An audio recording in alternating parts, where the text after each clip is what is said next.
hubungan antara Jataka, konservasi alam, konservasi binatang ini dengan makanan keseharian Sang Buddha itu bagaimana?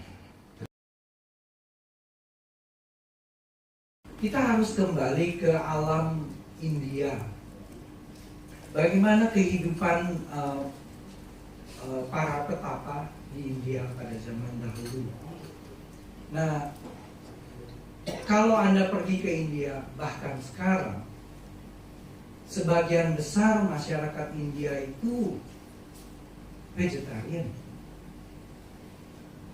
Kalau lihat masakan-masakan India, kari, berbagai jenis kari, itu umumnya vegetarian. McDonald yang menyajikan hamburger vegetarian yang terbanyak itu adanya di India. Di tempat lain nggak laku. Terakhir mereka itu berusaha untuk menyajikan hamburger dengan yang disebut meatless, ya Beyond Burger atau semacam itu yang bukan dari daging tapi dari bahan tanaman, tidak berhasil. Lalu berhenti di Amerika. Saya sempat mencicipi karena saya vegetarian. Tapi pengertian itu yang saya maksud adalah kita harus memahami lingkungan pada masa itu. Masyarakat sekeliling itu tahu kalau para petapa itu tidak makan daging.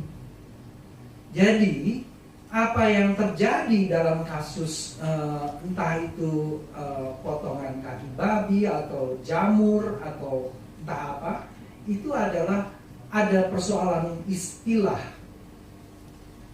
di mana nama itu berarti seperti kaki babi. Padahal kemungkinan besar itu adalah jamur.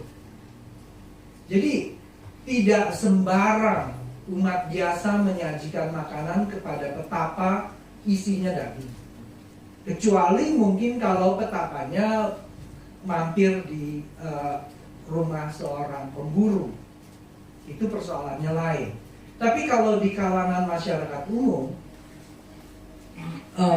yang tahu nilai-nilai cara hidup para petapa, mereka tidak. Apalagi yang disebut dengan kaum Jaina, yang menyediakan makanan itu untuk petapa Jaina, itu harus juga seorang vegetarian. Jadi tidak sembarang. Nah, agama Buddha tidak berhenti di India, menyebar ke berbagai daerah yang tradisi kehidupannya lain. Nah, di sini terjadi persoalan budaya.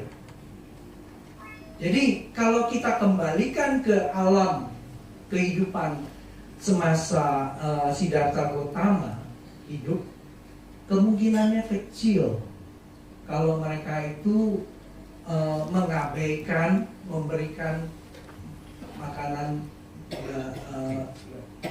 berdaging.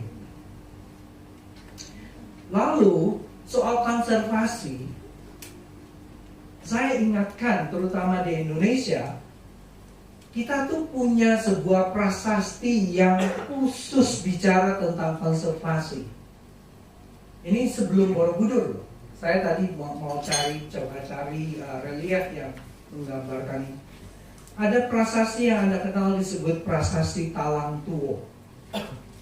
Talang Tuo itu ditulis atas perintah Sri Jayanasa yang jadi raja kerajaan Sriwijaya bertahun 684. Nah, di situ ditulis bahwa Sri Jayanasa membangun taman Sri Setra yang untuk dimanfaatkan oleh semua makhluk, termasuk binatang. Jadi konsepnya itu sudah konsep ekosistem seperti zaman sekarang. Sebuah relief di Badracari, kalau Anda periksa nanti, ada sebuah relief yang menggambarkan pelepasan makhluk hidup. Jadi di situ digambarkan di relief itu mereka melepaskan ikan, melepas liarkan binatang-binatang, melepaskan burung dan lain-lain.